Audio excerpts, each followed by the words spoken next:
So అందరికీ నమస్కారం. ఈ వీడియోస్ వాళ్ళందరూ కూడా please subscribe my channel and share your friends. Bell icon నొక్కండి, ఇలాంటి అప్డేట్స్ అన్నీ కూడా వస్తూ ఉంటాయి.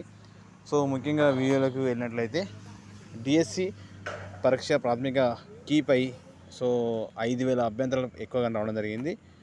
ముగిసినటువంటి గడువు వారంలోకి తుదికి ఇవ్వడం జరుగుతుంది అనేటువంటి అంశం మనకు రావడం జరుగుతుంది. వచ్చే నెల మొదటి వారంలో ఫలితాలు 18 ప్రశ్నలు పునరావృతమైనటువంటి అభ్యర్థులు నష్టం లేనటువంటి అధికారులు. ఉపాధ్యాయ పోస్టులపై భర్తీ కోసం నిర్వహించిన డిఎస్సి పరీక్షల ప్రాథమిక సుమారు 5,000 అభ్యంతరాలు నమోదయ్యాయని చెప్పే అంశము ప్రాథమికంగా తెలపడం జరిగింది.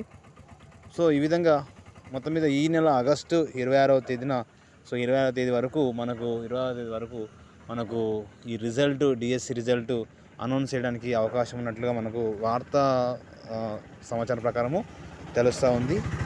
కాబట్టి ముఖ్యంగా ఈ ఫైనల్ డిసిషన్ అనేది, అంటే ఈ ప్రాథమికకి ఇచ్చినటువంటి అభ్యంతరాలు అన్నిటి మీద ఒక కమిటీ వేయడం జరుగుతుంది. కమిటీ అనేది ఫైనల్ నిర్ణయం తర్వాత ఫైనల్ కీ ఇవ్వడం జరుగుతుంది. ఫైనల్ కీ తర్వాత ఫైనల్ రిజల్ట్ కూడా మనకు ఇవ్వడం జరుగుతుంది. కాబట్టి ఫైనల్ రిజల్ట్ ఇస్తే మనకు ఆల్మోస్ట్గా ర్యాంక్స్ అనేది మనకు రావడానికి అవకాశం ఉంటుంది. జిఆర్ఎల్ ఇస్తారా అనేది మనము లేకుంటే డిస్ట్రిక్ట్ వైజ్గా జిఆర్ఎల్ ఇస్తే మనకు జాబ్ వస్తారా అనే విషయం కూడా క్లారిటీగా మనకు 26వ తారీఖు రోజును 100% మనకు రిజల్ట్ రావడానికి అవకాశం ఉందండి. Thank you.